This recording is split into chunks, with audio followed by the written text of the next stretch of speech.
روزہ رکھتے ہیں. اتنا بڑا سبق ملتا ہے یہاں پہ کہ دیکھیے خوشیاں سیلیبریٹ کرنے کا طریقہ، کہ وہ کیا کرتے تھے، روزہ رکھ کے اللہ سبحانہ تعالیٰ کا شکر ادا کرتے تھے.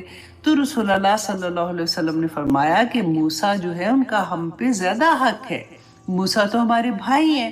تو اب ہم لوگ بھی 10 محرم کا روزہ رکھیں گے. اور اس کے ساتھ کیونکہ مشابہت کی بات کی نا، تو اگر اللہ نے مجھے زندگی دی تو نیکسٹ ایئر ہم اس کے ساتھ ایک اور دن ملائیں گے. جیسے اگر 9-10 کا رکھ سکتے ہیں یا پھر 10-11 کا رکھ سکتے ہیں. یہ تینوں دن میں 10 کا تو رکھنا ہی ہے. اگر دیکھیں آپ کو فار ایگزامپل مشکل ہے نا روزہ رکھنا، تو صرف 10 کا رکھ لیں، کیونکہ 10 محرم کا روزہ رکھنے سے رسول اللہ صلی اللہ علیہ وسلم نے فرمایا تھا کہ پچھلے پورے سال کے گناہ معاف ہو جاتے ہیں. اب دیکھیں ہم کب سے، رمضان سے ہم کہہ رہے ہیں نا، آنے والے سال، پچھلے سال، اس سال کے گناہ معاف، تو الحمدللہ.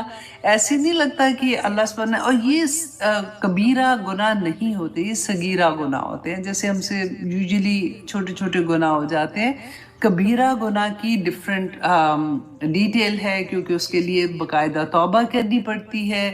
پھر اس کے کہ یا پاک پروردگار، اس کے بعد وہ عہد ہوتا ہے کہ میں دوبارہ سے ایسا گناہ نہیں کروں گی، اور اس پہ جمنا ہوتا ہے، تو وہ ایک علیحدہ بات ہے. لیکن سارے چھوٹے والے گناہ ہمارے معاف ہو جاتے ہیں. تو اس لیے 10 محرم کا ضرور رکھیے گا.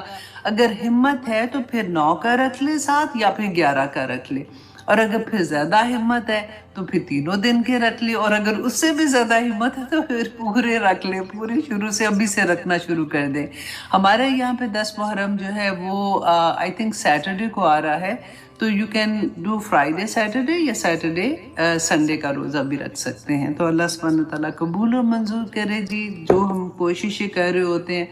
اچھا، اب ہم آج کا جو سبق ہے، جیسے ہم نے الحمدللہ لاسٹ ٹائم ہم نے سورت نازیات کمپلیٹ کی تھی، اس سے پہلے سورت نبا ہم نے کمپلیٹ کی. کوشش یہی ہو رہی ہے کہ جو ایون بڑی بھی صورتیں ہیں، لیکن کیونکہ یہ چھوٹی چھوٹی آیات ہیں نا، تو ہم ایک کلاس میں اپنی ایک سورہ کمپلیٹ کر سکیں انشاءاللہ. اور اللہ سبحانہ تعالیٰ نے جو ہمیں اس میں سبق دیے ہیں، جو احکامات دیے ہیں، اللہ سبحانہ تعالیٰ سے دعا کرتے ہیں کہ یا پاک پروردگار ہمیں عمل کرنے والا بنا دے.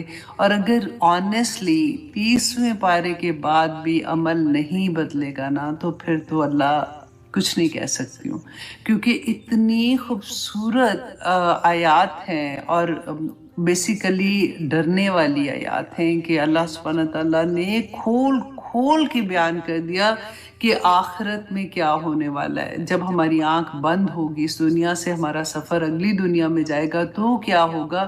اور پھر بھی اگر کسی کو سمجھ نہ آئے تو پھر ہم کیا کر سکتے ہیں نا. اب آج ہم انشاءاللہ سورت عبسہ سے اپنی کلاس کا آغاز کریں گے. سورت عبسہ جو ہے یہ مکی دور کی سورہ ہے، اور اس میں 42 آیات ہیں، چھوٹی چھوٹی آیات ہیں، 42 آیات ہیں، اور اس میں ایک رکوع ہے.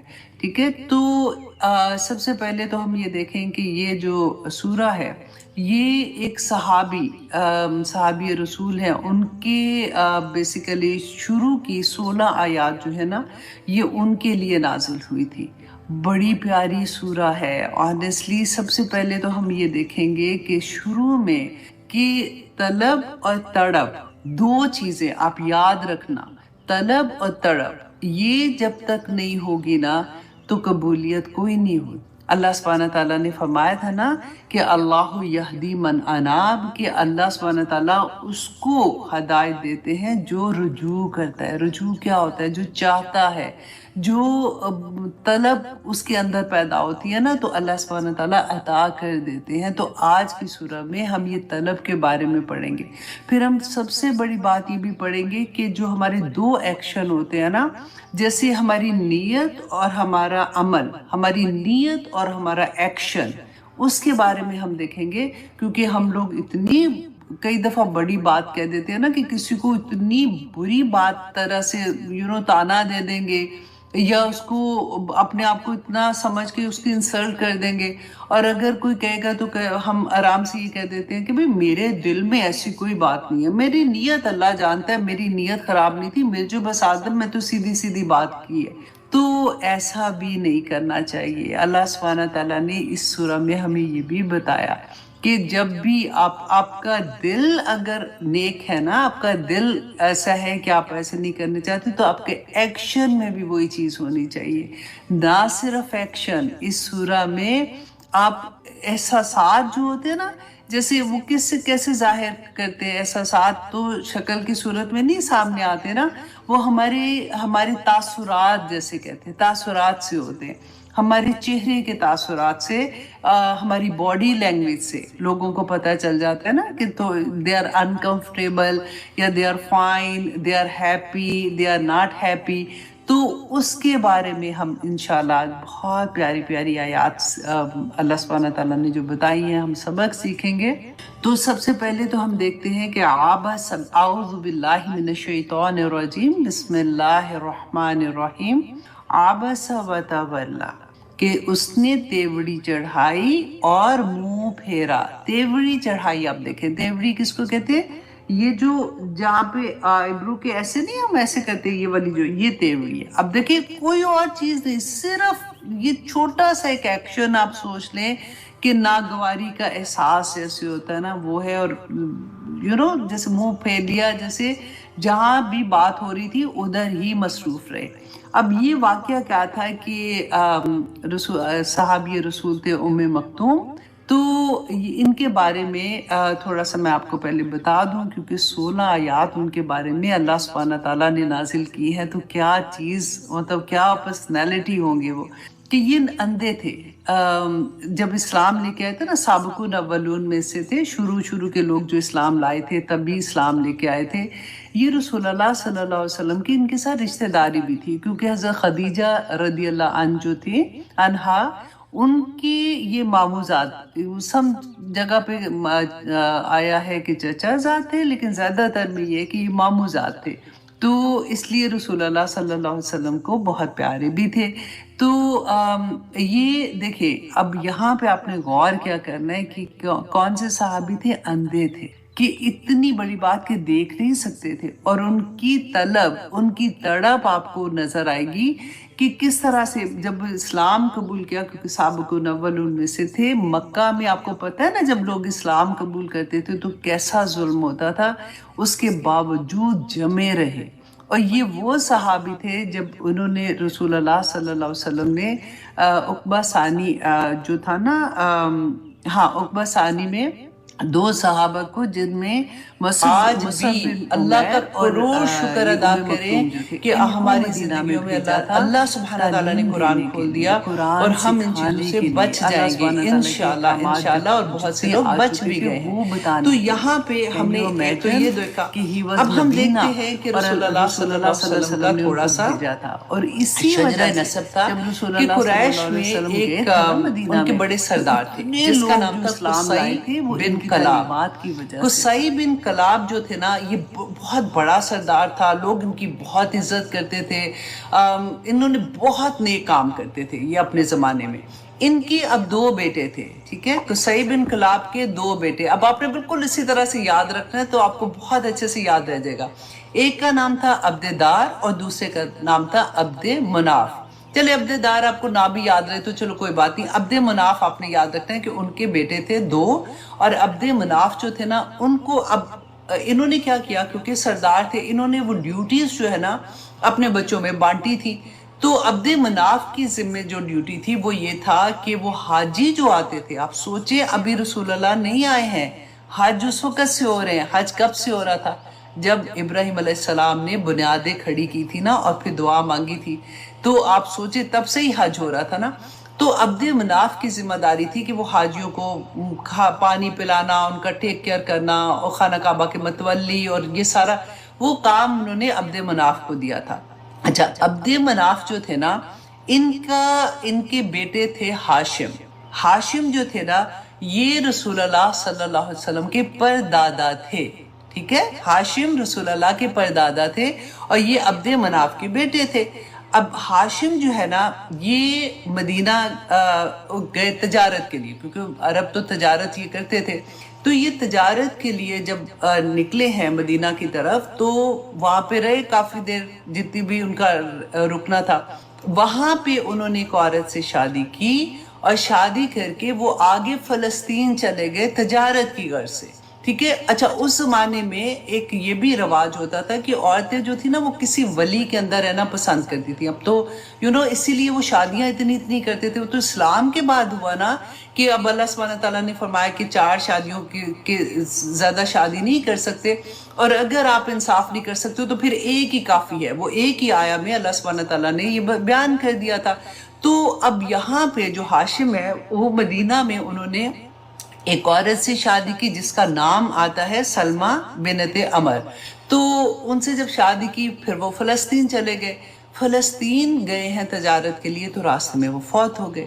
اب جو ان کی وائف تھی شی واز پریگننٹ، تو ان کا جو بچہ پیدا ہوا تو بچہ جو تھا نا وہ کیا تھا کہ جیسے وہ پیدا ہوتا ہے نا تو بچوں کے بال لائٹ سے ہوتے ہیں، لائٹ کلر کے ہوتے ہیں، ان کے بال کیا تھے؟ وائٹ تھے، بہت زیادہ سفید بال جیسے تھے۔ تو ماں نے پیار سے ان کا نام ہی شیبہ رکھ دیا تھا، ٹھیک ہے۔ یہ شیبہ جو تھے یہ چھوٹے بچے تھے جو کس کے بیٹے تھے؟ ہاشم کے، اور ہاشم کے انتقال ہو گیا جب وہ تجارت کے لیے فلسطین گئے تھے۔ اچھا اب یہاں پہ اب فیملی کو پتہ نہیں تھا، اب آج کل کی طرح کی شادیاں تو نہیں ہوتی نا، جب تک 500 لوگ نہ بلا لو تو شادی نہیں ہو رہی ہے۔ اب وہاں پہ فیملی کو اس وقت نہیں پتا تھا۔ بعد میں فیملی کو جب مکہ میں پتا چلا کہ ہمارے بھائی ہاشم جو ہے اس نے شادی کی تھی اور اس میں ان کا ایک بیٹا ہے، تو ان کے ہاشم کے بھائی کا نام کیا تھا؟ مطلب۔ ہم کیا پڑھتے تھے؟ ابو مطلب پڑھتے ہیں نا، تو یہ مطلب ہے۔ اب میں بھی بولوں گی نا کئی دفعہ میں پچھلے والے لفظ کی طرح بول دوں گی، لیکن میں نے کہا میں آپ کو کریکشن کرا دوں۔ آپ لوگوں میں سے جو یاد کرنا چاہتے ہیں نا وہ پھر اپنی کریکشن فوراً کر لیتے ہیں، کیونکہ ہماری عمر میں جب ہم کریکشن کرتے ہیں تو واپس اسی میں چلے جاتے ہیں۔ تو عبد المطلب جو تھے، ان کے بھائی تھے مطلب۔ تو ان کو جب پتا چلا یہ مدینہ گئے، اپنی بھابھی سے ملے، انہوں نے جا کے کہا کہ آپ ہمارے ساتھ مکہ میں آ جائیں اور ہم آپ کی کفالت کی ذمہ بھی اٹھاتے ہیں۔ اور آپ کی جو بھی ان کی آپس میں ڈسکشن ہوئی، انہوں نے پھر جب منع کیا جانے سے کہ نہیں میں ادھر ہی ٹھیک ہوں، تو انہوں نے کہا کہ اچھا پھر اگر آپ نہیں جانا چاہتی تو یہ بچہ جو ہے یہ ہمارے بھائی کی نشانی ہے، آپ ہمیں یہ بچہ دے دیں، ہم اس کی ٹیک کیئر کریں گے۔ تو اس بات پہ وہ راضی ہو گئی، انہوں نے وہ بچہ مطلب جو تھے نا ان کو دے دیا کہ ٹھیک ہے آپ اس کو لے جائیں۔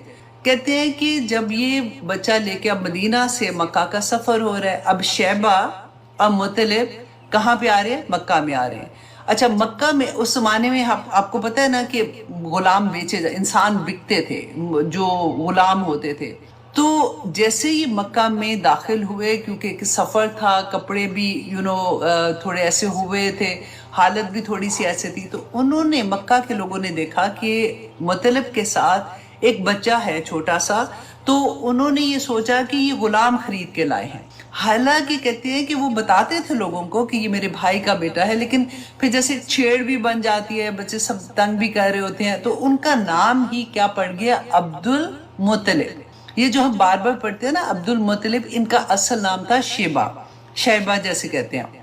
اچھا اب یہ کیا تھا کہ جو مطلب تھے نا یہ سردار تھے مکہ کے، بہت بڑے سردار تھے، اور ان کی وفات کے بعد ابو مطلب جو شیبہ تھے جو ابو مطلب تھے، ان کو لوگوں نے سردار بنا دیا، کیونکہ یہ بہت سمجھدار تھے، بہت ان سے لوگ بہت محبت بھی کرتے تھے۔ اب یہاں پر کیا ہوا کہ جب یہ جوان ہوتے ہیں ان کو سردار بنا دیا جاتا ہے، تو یہ کون تھے؟ رسول اللہ صلی اللہ علیہ وسلم کے دادا تھے، ٹھیک ہے۔ اب ابو مطلب جو تھے ان کے آگے 10 بیٹے تھے، ماشاءاللہ، ٹھیک ہے۔ جو 10 بیٹے تھے ان میں سے ہوا کیا تھا، ایک دفعہ جو قصہ آتا ہے کہ آب زمزم جیسے جو تھا نا کنواں کھود رہے تھے، کیونکہ کنواں تو بند ہو گیا تھا، وہ ہم نے پہلے پڑھا تھا، وہ جو اسماعیل علیہ السلام کی پوری ہسٹری جب ہم نے پڑھی تھی تو اس میں نے آپ کو بتایا تھا کہ وہ جاتے جاتے قبیلہ جرہم کے جو لوگ تھے وہ آب زمزم کو بند کر گئے تھے۔ تو اب ان کو خواب میں نظر آیا تھا، تو انہوں نے کنواں کھودنے کی کوشش کی، تو لوگوں نے جو ارد گرد کے قبیلے والے تھے ادھر اتنی لڑائی پڑ گئی، اور پھر اس کے بعد انہوں نے یہ دعا کی کس نے دعا کی؟ ابو مطلب نے، کہ میرے اللہ سبحانہ تعالیٰ نے اگر مجھے 10 بیٹے دیے تو میں اپنا سب سے چھوٹا، اور وہ اس قابل ہوئے کہ وہ میری مدد کریں کہ میں خود ہی سے، ہم پھر یہ کنواں کھودیں گے تو میں اپنے سب سے چھوٹے بیٹے کو اللہ کی راہ میں قربان کر دوں گا۔ اب سوچیے اسماعیل علیہ السلام کا واقعہ یاد ہے نا، ابراہیم علیہ السلام کا، شاید ان لوگوں میں یہ ایسی بات ہوتی ہو اس زمانے میں، کیونکہ ابھی تو اسلام کا تو دور دور تک بھی نہیں نا پتا تھا۔ تو اب یہ انہوں نے منت مانگ لی، اب کیا ہوا کہ اللہ نے 10 بیٹے دے دیے۔ اب سب سے چھوٹا بیٹا جو تھا وہ کون تھا؟ عبداللہ۔ عبداللہ کون تھے؟ رسول اللہ صلی اللہ علیہ وسلم کے فادر۔ اب یہ جب پیدا ہوئے تو ان کو یہ یاد تھا کہ میں نے یہ منت مانگی ہے، تو انہوں نے پھر اپنے وقت کے جو بھی تھے عالم دین جو بھی اس زمانے کے تھے ان سے یہ پوچھا کہ اب اس کا کفارہ میں کیسے ادا کروں گا، کیونکہ وہ میں ایسے نہیں کرنا چاہ رہا ہوں۔ تو انہوں نے جو بھی آپس میں ان کی ہوئی بات کہ جی 10 اونٹوں کے برابر مطلب ذبح کر دے تو یہ ہو جائے گا، وہ چٹ نکالنی تھی۔ اب کیا ہوا کہ پہلی دفعہ جب چٹ نکالی تو پھر عبداللہ کا نام نکل آیا۔ اب پھر انہوں نے کہا کہ جی 10 اور زیادہ کر دیں، تو 20 اونٹ کیے، پھر عبداللہ کا نام نکل آیا، پھر 30 کیے، پھر عبداللہ کا نام نکل آیا۔ وہ چٹ نکالتے تھے جیسے تو پھر وہی نام نکل آتا تھا، کرتے کرتے 100 اونٹ تک بات آ گئی۔ اور جب 100 اونٹ پورے ہوئے تو پھر جب چٹ نکالی تو پھر وہ یہ تھا کہ اونٹ ذبح کرنے کا نکل آیا تھا۔ تو اس لیے یہ واقعہ بہت مشہور بھی تھا۔ یہ تھے عبداللہ، ٹھیک ہے۔ اب عبداللہ جو تھے، ان کی شادی جو تھی، ان کا نکاح بی بی آمنہ سے ہوا تھا، جو بہت اچھے فیملی کی تھی اور بہت بلند پایا کہتے ہیں خاتون تھی۔ ان کے ساتھ ان کا نکاح ہو گیا۔ اب جب نکاح ہوا تو یہ بھی تجارت کے لیے مدینہ یا پھر شام، یہ دونوں چیزیں آتی ہیں، ڈیفرنٹ اوپینین ہے کہ اس سائٹ پہ گئے ہیں۔ اور جب یہ گئے ہیں تو اچھا، اب بی بی آمنہ واز پریگننٹ ود رسول اللہ صلی اللہ علیہ وسلم، اور فادر جو تھے رسول اللہ کے عبداللہ، یہ گئے ہیں تجارت کے لیے۔ اور اگین وہی چیز ہوتی ہے کہ ان کی راستے میں کچھ ایسا واقعہ ہوتا ہے کہ ان کی ڈیتھ ہو جاتی ہے، اور جب وہ فوت ہو جاتے ہیں تو خبر آتی ہے، تو اس وقت تک رسول اللہ بھی پیدا نہیں ہوئے تھے۔ جب یہ پیدا ہوتے ہیں تو اس لیے کہتے ہیں ہم لوگ کہ رسول اللہ صلی اللہ علیہ وسلم یتیم تھے۔ آپ سوچیں ذرا کہ جب پیدا ہوئے تو ان کے چچا جو تھے ابو لہب کے بارے میں آتا ہے نا کہ انہوں نے جو لونڈی تھی اس کو آزاد کر دیا، اتنے خوش تھے، صوبیہ جو تھی۔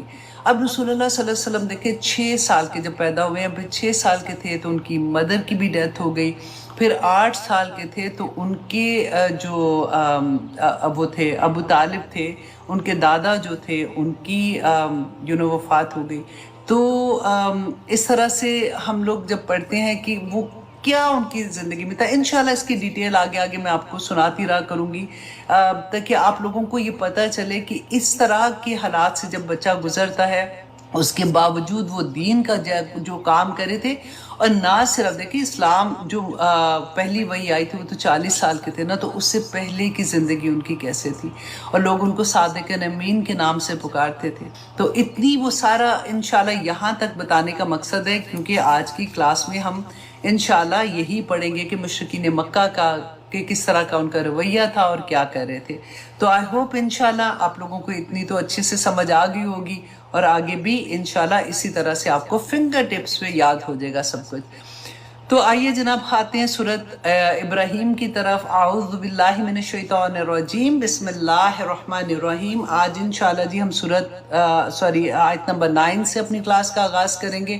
اس سے پہلے ہم کیا پڑھ چکے تھے؟ حضرت موسیٰ علیہ السلام کے واقعہ ہم پڑھ رہے تھے کہ اللہ سبحانہ تعالیٰ نے موسیٰ علیہ السلام کی قوم کو کیا کہا تھا کہ اگر تم شکر ادا کرو گے، موسیٰ کے تھرو پیغام جا رہا ہے نا کہ اپنی قوم سے کہو کہ اگر تم شکر ادا کرو گے تو اللہ سبحانہ تعالیٰ تمہیں اور زیادہ عطا کریں گے، اگر تم نہیں کرتے نا تو تم سارے کے سارے جتنے بھی زمین و آسمان کے اندر لوگ ہو نا، تم سارے کے سارے بھی اگر انکار کر دیتے ہو تو اللہ غنی ہے، اللہ کو فرق نہیں پڑتا۔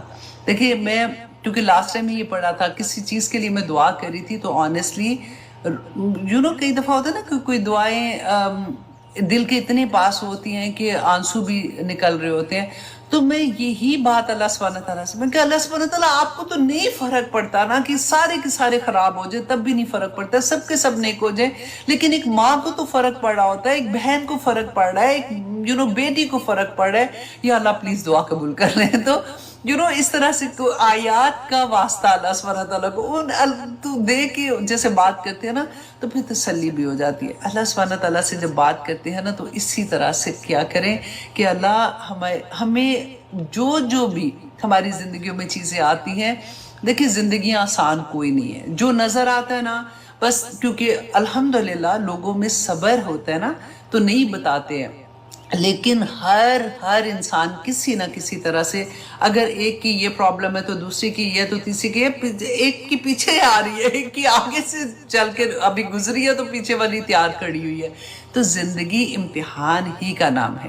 آپ کی زندگی میں قرآن ابھی کھلا ہے یا نہیں کھلا؟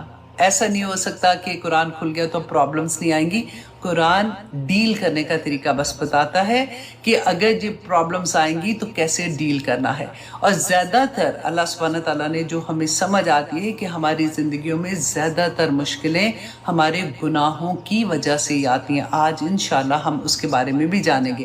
اب دیکھیے کہ اللہ سبحانہ تعالیٰ فرماتے ہیں الم یأتکم نبأ الذین من قبلکم، کہ اے نبی صلی اللہ علیہ وسلم ان سے کہہ دو، کیونکہ اب کہاں سے کس کے ساتھ خطاب ہے؟ کفار مکہ کے ساتھ، ٹھیک ہے، مشرکین مکہ کے ساتھ، کہ ان سے پوچھو. اور یہ آپ اپنے اوپر رکھنا ہے کیونکہ شروع سے میں آپ کو وہیں پہ لے کے آ رہی ہوں کہ ہر آیت کو آپ نے اپنی ذات پہ رکھ کے دیکھنا ہے کہ اللہ سبحانہ تعالیٰ مجھے فرما رہے ہیں کہ کیا تمہیں خبر نہیں پہنچی ہے؟ کیا تمہیں میں نے اتنے پارے تم پڑھ رہی ہو، کیا تمہیں نہیں پتا کہ کیا ہوا تھا من قبلکم قوم نوح وعاد وثمود، کہ قوم عاد، قوم سمود اور قوم نوح کے ساتھ کیا ہوا تھا؟ اب سمود کی جو قوم تھی نا یہ حضرت صالح علیہ السلام کی قوم تھی، جن کے اونٹنی کا یاد ہے آپ کو ذکر کہ انہوں نے معجزہ مانگا تھا اور اللہ نے معجزہ دکھا دیا، اور پھر انہوں نے کیا کیا تھا. اسی طرح سے آپ دیکھیں کہ ہمیں بھی تو بتایا نا اللہ سبحانہ تعالیٰ نے، کب سے پڑھتے آ رہے ہیں. تو اللہ سبحانہ تعالیٰ خبریں کیوں دے رہے ہیں؟ یہ باتیں یہ قصے کیوں بتا رہے ہیں؟ اس لیے کہ ہم ان سے سبق سیکھیں کہ ہم جو یہ ٹھنڈی باتیں کر رہے ہوتے ہیں نا، کچھ نہیں ہونا. اللہ سبحانہ تعالیٰ نے سب کو معاف کر دینا ہے. ایسے تھوڑی ہوگا اللہ سبحانہ تعالیٰ نے یہ بھی کر دینا وہ کر دینا ہے. یہ قوموں کے لوگ بھی انسان تھے، اللہ نے پیدا کیے تھے، اللہ کی مخلوق تھے. اللہ وہی سینٹنس جو میں اپنے لیے بولوں کہ اللہ 70 ماؤں سے زیادہ پیار کرتا ہے تو ایسے کیسے کر سکے گا؟ ان سے بھی اللہ 70 ماؤں سے زیادہ ہی پیار کرتے تھے. یہی بات اللہ سبحانہ تعالیٰ فرماتے ہیں کہ جب انہوں نے اپنے نبیوں کی بات کو جھٹلایا. آپ یہ دیکھیں کہ ہم اپنی ذات میں دیکھیں کہ رسول اللہ صلی اللہ علیہ وسلم پہ وحی آتی تھی، اور یہ قرآن پورے کا پورا اللہ سبحانہ تعالیٰ کا پیغام ہے نا. تو اس قرآن میں جو اللہ کے احکامات ہیں میں اور آپ کتنا مانتے ہیں اور کتنا نہیں مانتے ہیں. یہی بات اس آیہ میں اللہ سبحانہ تعالیٰ نے فرمائی ان سے پوچھو کہ کیا نہیں پتا کہ جو انہوں نے نہیں مانا تھا تو پھر ان کے ساتھ کیا ہوا تھا، اس دنیا میں کیا ہوا تھا. اور پھر اللہ سبحانہ تعالیٰ نے فرمایا وَالَّذِينَ مِن بَعْدِهِمْ، اور وہ لوگ جو ان کے بعد آئے تھے، لا یعلمہم الا اللہ، کہ تم نہیں جانتے ان کو مگر صرف اللہ. یہ تو کچھ قوموں کے قصے میں نے اللہ سبحانہ تعالیٰ نے فرمایا کہ کچھ قوموں کے قصے میں نے تمہیں سنائے ہیں، تم نہیں جانتے اس کے علاوہ کتنی. اب آج کل دیکھیں جب خدائیاں ہوتی ہیں تو نیچے پورے شہر نکل آتے ہیں، پتہ ہی نہیں ہوتا یہ کون سے شہر تھے، کون یہ لوگ تھے، ان کے ساتھ کیا ہوا تھا. تو اللہ سبحانہ تعالیٰ نے فرمایا کہ تم نہیں جانتے ہو سوائے اللہ کے، کہ وہ جانتا ہے کہ کون لوگ تھے اور ان کے ساتھ کیا ہوا تھا. اور وجہ کیا تھی؟ جاءتہم رسولہم بالبینات، کہ ان کے پاس ان کے رسول بینات لے کے آئے تھے، پوری بینات لے کے. آج قرآن بینہ نہیں ہے کیا؟ آج رسول اللہ صلی اللہ علیہ وسلم نے بینہ احادیث نہیں ہے ہمارے پاس؟ ہم جانتے ہیں نا، پھر ہمارا عمل کیوں ویسا نہیں ہوتا؟ ہم کیوں پک اینڈ چوز کرتے ہیں کہ یہ تو ہم کر سکتے ہیں اور یہ ہم نہیں کر سکتے؟ اللہ اکبر. اب دیکھیں، اور اللہ سبحانہ تعالیٰ فرماتے ہیں کہ ان کے پاس ان کے رسول بینات لے کے آئے. فَرَدُّوا أَيْدِيَهُمْ فِي أَفْوَاهِهِمْ، یہ ایک محاورتاً ہوتا ہے، جیسے کہتے ہیں نا کہ کسی کی بات سن کے اس نے انگلی دانتوں میں دبا لی، بالکل اسی طرح سے کہ انہوں نے پھیر لیا اپنے ہاتھوں کو اپنے منہوں پر. ایک تو کہتے ہیں بعض نے اس کو ڈیفرنٹ طرح سے کہا کہ جیسے کوئی بات کرتے تھے تو ایسے کہتے ہیں نا شور ہوتا ہے کہ اس طرح سے کہ ہمیں ہمارے کان میں نہیں سنائی دے، اور کئی دفعہ ہوتا ہے منہ ہی بند کر دو کہ بس کرو اب. اب دیکھو اب یہ ساری آیات نا آپ میں سے ہر کوئی داعی دین ہے.